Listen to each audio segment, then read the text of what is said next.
ఇవి ఉసిరికాయలు అందరికీ తెలిసిందే. చూడండి ఉసిరికాయలు ఎంత బాగున్నాయో, పెద్ద పెద్ద ఉసిరికాయలు. ఈ పెద్ద పెద్ద ఉసిరికాయలు వచ్చి ఈ ఉసిరికాయల రసం ఫ్రెష్గా తీసుకోవాలి. ఉసిరికాయల రసం చూడండి, ఉసిరికాయలు ఈ ఉసిరికాయల రసాన్ని ఫ్రెష్గా తీసుకొని దేవదారు పట్ట నుంచి తీసిన నూనె, దేవదారు పట్ట నుంచి తీసిన నూనె చూడండి, చూపిస్తాను. దేవదారు పట్ట నుంచి తీసినటువంటి నూనె 100 గ్రాములు,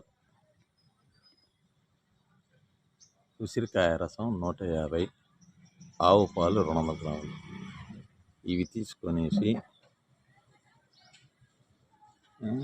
ఆవు పాలనే ఆహారంగా నెల రోజుల పాటు తీసుకుంటా కానీ వస్తే వాడు మన్మథుడి వంతే సౌందర్యము, ఆ శిరోజాలు అంటే ఏమాత్రం కూడా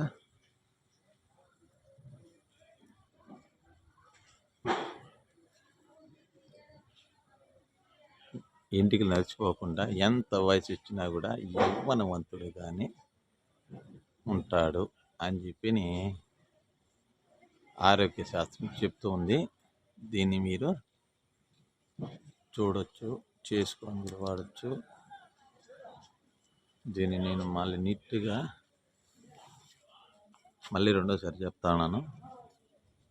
ఉసిరికాయ రసం 200 గ్రాములు, 100 గ్రాములు, ఆవు పాలు 200 గ్రాములు, దేవదారు పట్టు నుంచి తీసినటువంటి నూనె 150 గ్రాములు. ఇలా తీసుకునేసి కొలతల్లో తేడా ఉండాలి. ఇది ఆయుర్వేద పండితుల సమక్షంలో చేసుకుంటే ఇంకా బాగా నీట్గా ఉంటుంది, ఫలితం బాగా వస్తుంది. దీన్ని చేసుకునేసి వాడచ్చు అని చెప్పేసి పెద్దలు చెప్పడం జరిగింది. మీకు గాన నచ్చితే లైక్ చేయండి, షేర్ చేయండి, సబ్స్క్రైబ్ చేయండి.